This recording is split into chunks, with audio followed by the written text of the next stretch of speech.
Fala, meus lindos, tudo bem? Essa é a nossa primeira mensagem da série Decisão. Portanto, seja muito bem-vindo. Eu tenho uma palavra de Deus para o seu coração e tenho certeza que essa série vai ser transformadora para a sua vida. Durante 8 semanas nós temos um encontro aqui no canal às 7 horas da manhã. Todas as segundas-feiras. Aliás, se você ainda não é inscrito no canal, se inscreva, ative o sininho, porque toda segunda-feira tem mensagem. E claro, antes de terminar o vídeo, ou faça isso agora já, curte a mensagem, comenta e depois manda para todo mundo que você puder. Afinal de contas, quanto mais pessoas ouvirem e assistirem, melhor. Vamos fazer o seguinte, vamos para a mensagem.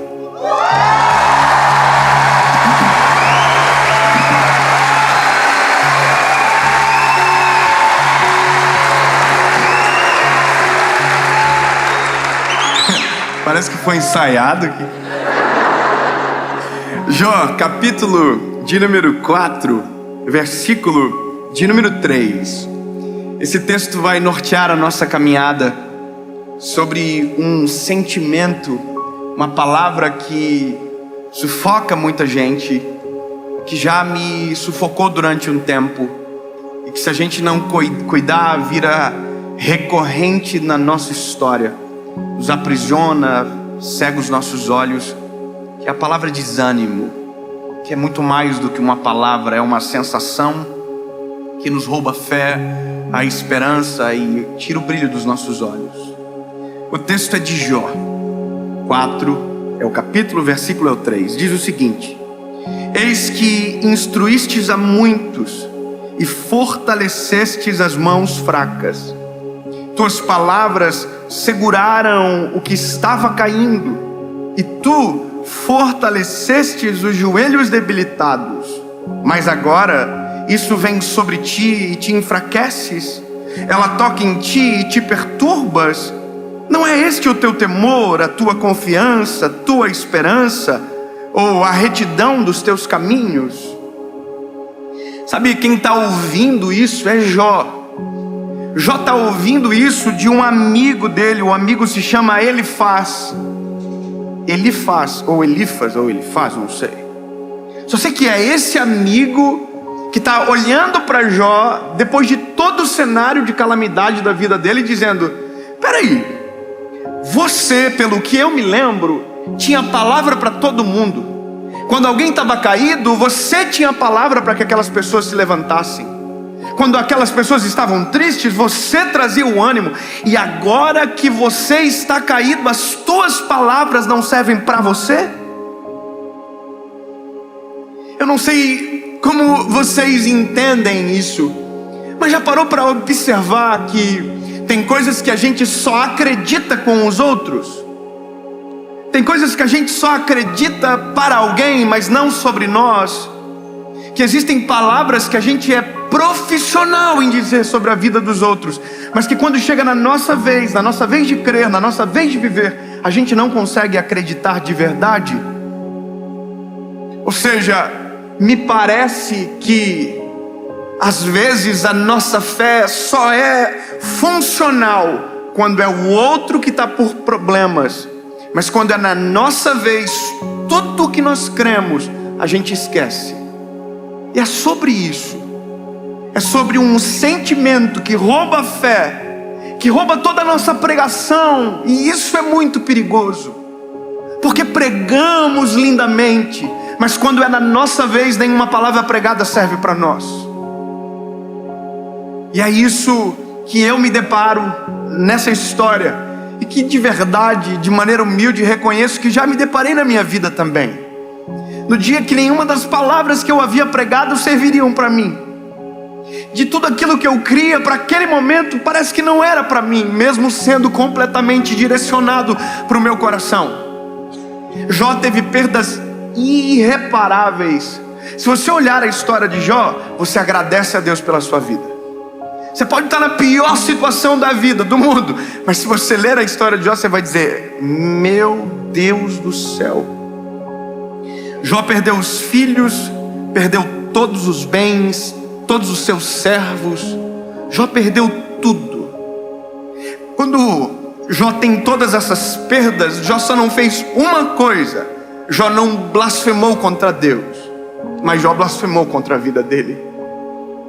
Jó desejou morrer, Jó teve sentimentos dessa maneira, porque as dores foram muito agudas.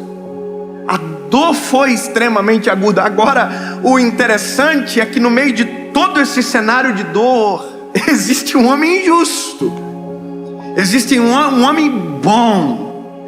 Tanto é que tudo isso aconteceu com ele porque Deus permitiu, porque ele era bom. Aí é uma confusão tão grande que eu não vou saber explicar.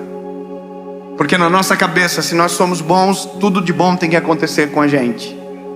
Mas não é assim que a banda toca. Bons sofrem. Porque na verdade, desculpe, mas nem bons somos. A gente pensa que somos, mas não somos. Tá vendo essa pessoa perto de você aí? Ela é ruim.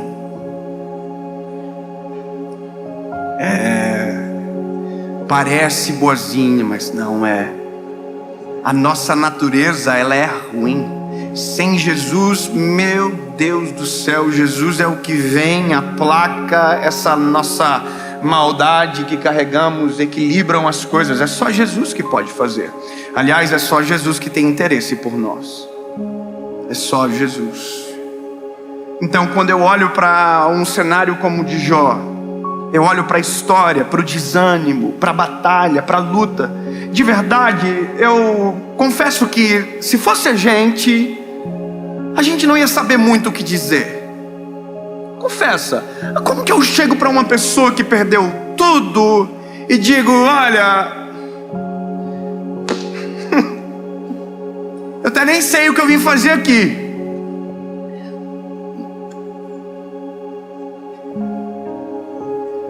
Eu só não queria estar no teu lugar, irmão, mas não é verdade? A gente não é assim?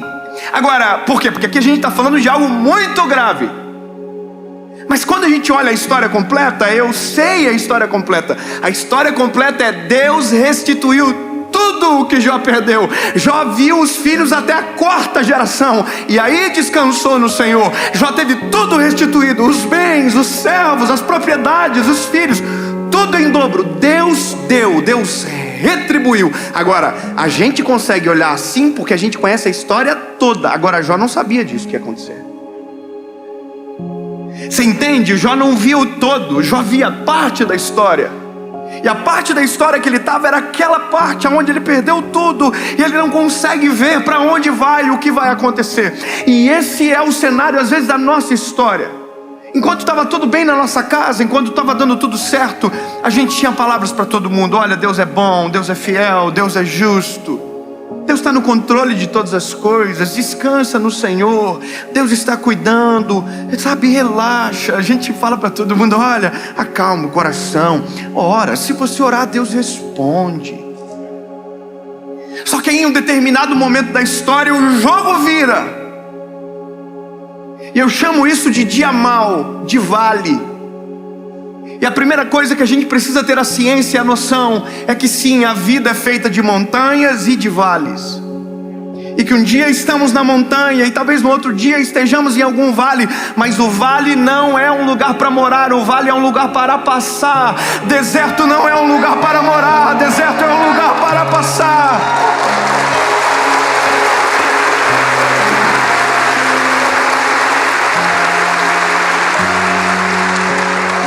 Quando entendemos isso, o nosso olhar está fixo no Senhor. A gente entende que é passageiro, passageiro, passageiro, passageiro. As dores deste mundo são passageiras, as angústias passageiras, tudo é passageiro. Há uma coisa que é eterna: a nossa vida com Deus, para sempre. Isso é eterno. O problema é o dia mau. O dia mau é o problema, porque quando nós chegamos, tudo que vivemos antes, todas as bênçãos, todas as provisões, todos os milagres podem ser esquecidos numa fração de segundos. E é nesse momento que Jó está sentado ao chão, eu imagino lá muriando-se, quando um amigo olha para ele e diz a verdade: irmão, peraí, não estou te entendendo. Quer dizer que quando era com os outros você tinha palavra, e agora que é com você, você está aí caído. É como se esse amigo tivesse pegando Jó pelos ombros e falasse assim: ó, acorda, rapaz. Você crê em um Deus que pode todas as coisas. Você crê num Deus que faz milagres extraordinários. Você crê num Deus que pode restaurar tudo aquilo que se perdeu. Entende? Deus pode tudo, Deus faz tudo. E aí a Bíblia conta a passagem completa de Jó. A história continua. Eu chamo isso de imagem completa. Imagem completa porque às vezes nós olhamos a vida assim, coladinhos na parede, e não conseguimos ver o todo. A gente não consegue ver a razão do porquê estamos vivendo o que estamos vivendo, sabe? E aí de repente a história avança, a gente vê o todo e a gente olha para trás e diz o quê? Ó, agora faz todo o sentido. Não é verdade? Sabe, é esse painel de LED aqui, tá vendo? Você vê uma imagem bonita aí de longe, mas eu que estou um pouquinho mais perto, eu consigo enxergar pixels dessa imagem. E se eu chegar bem mais perto, eu não vejo nada, eu só vejo pixel. A vida, nosso olhar sobre ela é um pixel da história. Nós olhamos para a vida e vemos uma fração de alguma coisa que pensamos que é tão longa. Não. A vida é um todo, e o único que consegue ver o todo é o Senhor. A gente às vezes não vê o todo sobre amanhã, mas já conseguimos ver o todo sobre um ano atrás, sim ou não? A gente consegue olhar um ano atrás o que vivemos e agora conseguimos olhar por que colhemos, por que vivemos daquela maneira. Por quê? Porque agora a gente consegue ver o todo. Então da mesma maneira que você consegue ver o todo de um ano atrás, eu quero declarar sobre você que daqui a um mês, 2 meses ou 2 dias, você vai olhar para tudo aquilo que passou e vai dizer: agora eu entendo, agora eu compreendo. E aí você vai dizer: show, desânimo, vai embora, porque agora eu lembrei quem tenho crido, quem é o meu Deus, quem é o meu socorro bem presente no dia da angústia. Vai para lá.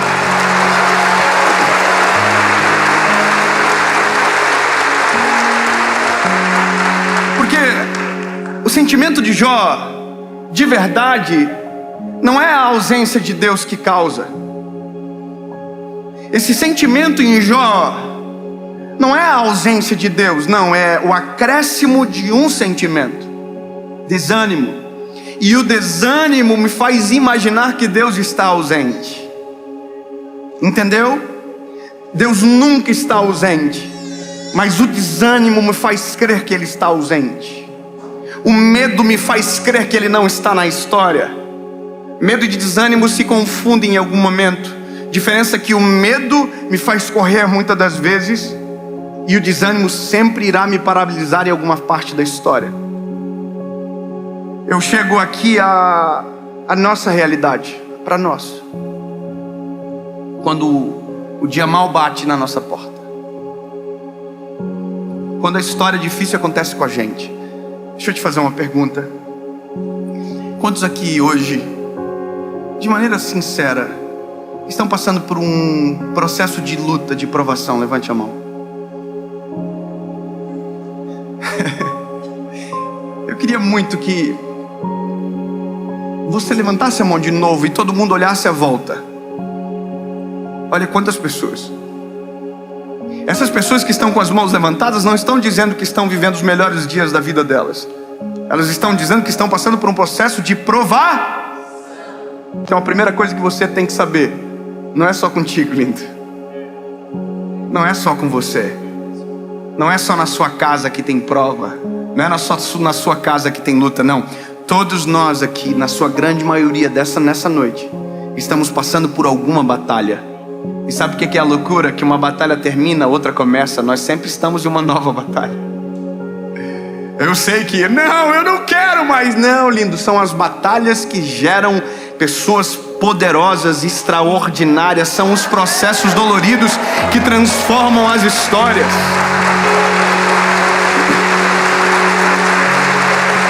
É inerente do ser humano.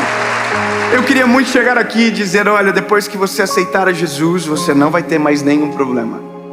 Se você reconhecer Jesus como seu Salvador, a sua vida vai ser um mar de rosas e uau, ninguém vai ficar doente, ninguém vai cortar a sua frente no trânsito, vai ser tudo lindo. As pessoas vão passar por você e vão dizer bom dia. Não, lindo, esse é um sonho, mas a realidade não é assim. Aceitar a Jesus, crer em Jesus, ter Cristo como nosso amigo, companheiro, não nos livra da batalha, mas nos livra na batalha.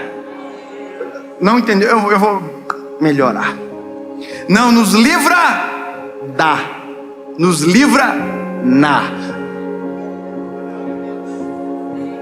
Peraí, como assim?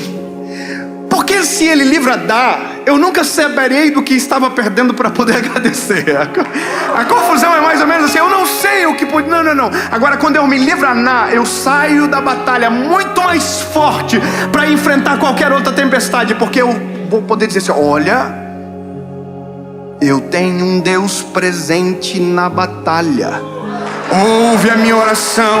Sabe, é a loucura da vida. É difícil tentar explicar, mas é assim que a gente tem que crer, porque essa é a realidade. Eu tenho 31 anos de idade. Parece menos? Oh, obrigado, Jesus. Vocês não sabem nem disfarçar. Mas escute isso aqui.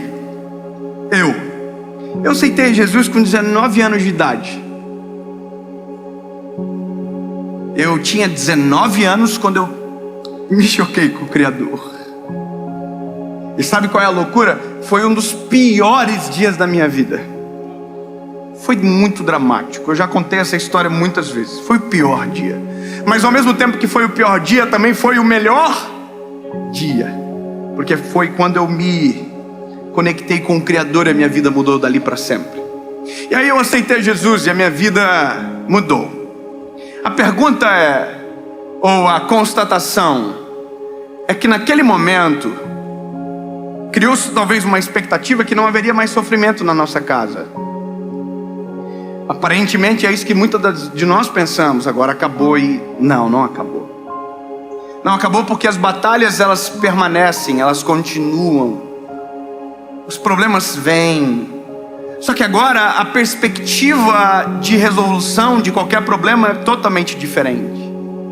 A forma de ver as coisas mudou completamente. Agora a gente vai ter uma filha, a Serena, vai nascer agora. Mas eu sei o que é experimentar a perda de um filho. Sabe, tem coisas que nós vivemos que ficou dentro da nossa casa, mas eu sei o que é ter dor. E todos nós aqui sabemos. Agora a única coisa que nós não podemos deixar acontecer é sermos paralisados pelo desânimo para roubar a nossa fé. Porque o desanimado, meu lindo, ele é extremamente perigoso. Sabe por que ele é perigoso? Porque ele pode dar um fim naquilo que era apenas o começo. O desanimado, ele pode perder a fé naquilo que Deus estava prestes a agir. Ele pode abandonar tudo, sendo que estava prestes a ser transformado. Porque de repente a gente diz: oh, por que tudo isso acontece? Só comigo? Você já viu, não é só com você, é com muita gente. Então o desânimo precisa ser vencido. O desânimo precisa ser mandado embora. E eu ouvi uma expressão que marcou o meu coração. O desânimo é como uma areia movediça. Você já viu aqueles filmes que aparecem um cenário de areia movediça? A pessoa pisa e ela começa a afundar. Você já viu isso, sim ou não? E aí ela vai afundando, e ela sozinha não consegue sair daquele lugar. Você ouviu o que eu acabei de dizer? Sozinho o desanimado não consegue sair daquele lugar. Eu estou querendo dizer alguma coisa aqui, não sei se você percebeu. O desanimado sempre vai precisar de alguém animado perto. A gente sempre vai precisar de alguém que permaneça com fé à nossa volta. A gente sempre vai precisar de um Elifaz que vai olhar pra gente e vai dizer: ei, quer dizer que quando era pros outros servia, e agora que é com você não serve mais. A gente sempre vai precisar de alguém cheio do Espírito Santo à nossa volta, que vai olhar pra nós, vai perceber o desânimo, vai perceber o semblante caído e vai dizer: o que está acontecendo? Qual é o teu problema? Levanta a cabeça. Eu vou orar com você. Eu não vou deixar você desistir. O desânimo vai ser vencido no nome de Jesus. Acorda, sacode a poeira, sai dessa situação. Sabe o que é isso? É a mão de alguém cheio de Deus arrancando você da areia movediça do desânimo. É dizendo: sai fora, você não vai afundar mais, não na minha frente, levanta, sai.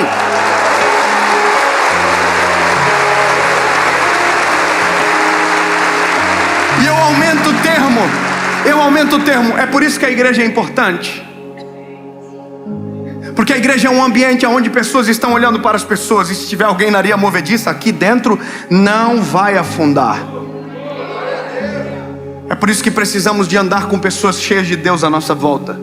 Precisamos de homens, de mulheres de Deus caminhando com a gente. Então, meu lindo, eu não sei qual é a sua situação, eu não sei qual é o nível do teu desânimo, mas talvez é um nível que você não consegue mais crer que Deus pode fazer alguma coisa ao teu favor. Então eu ouso em dizer que chegou a hora de alguém sacudir você e te lembrar que todas as palavras que um dia você usou para alguém serve para você também. Deus é fiel para os outros, mas é fiel para a tua casa. Deus faz milagres para os outros, mas pode fazer um milagre na tua família.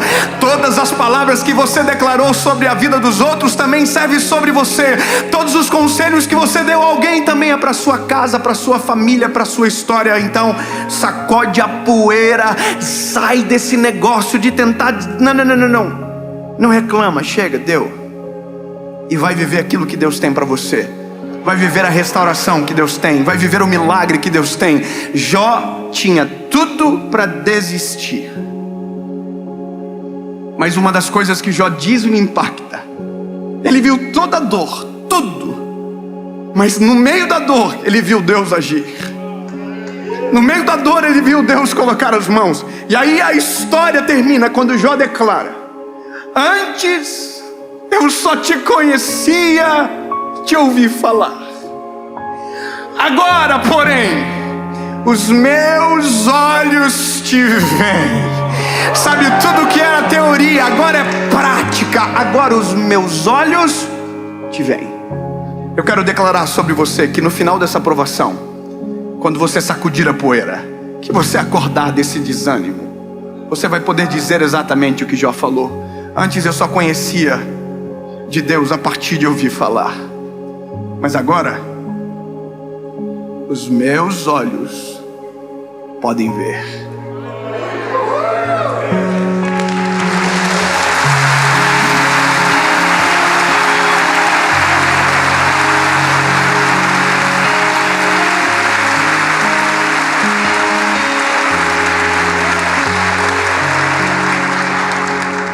Eu queria poder ter tempo de contar para vocês todas as vezes que Deus me socorreu, todas as vezes que Deus enviou anjos para nos tirar do desânimo.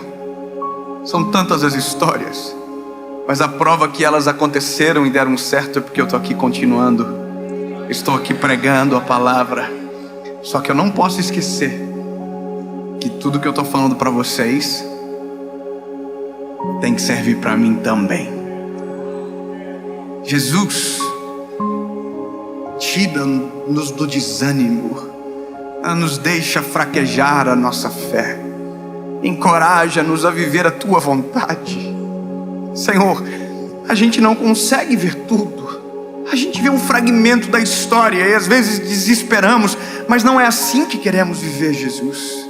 Abre os nossos olhos, socorre nosso espírito e nos faz enxergar a esperança, em nome de Jesus. Que agora, Senhor, dentro dos lares, onde tiver alguém assistindo, que seja socorrido pela tua presença, e que o brilho nos olhos volte, e que uma luz no fim do túnel apareça, em nome de Jesus. Amém.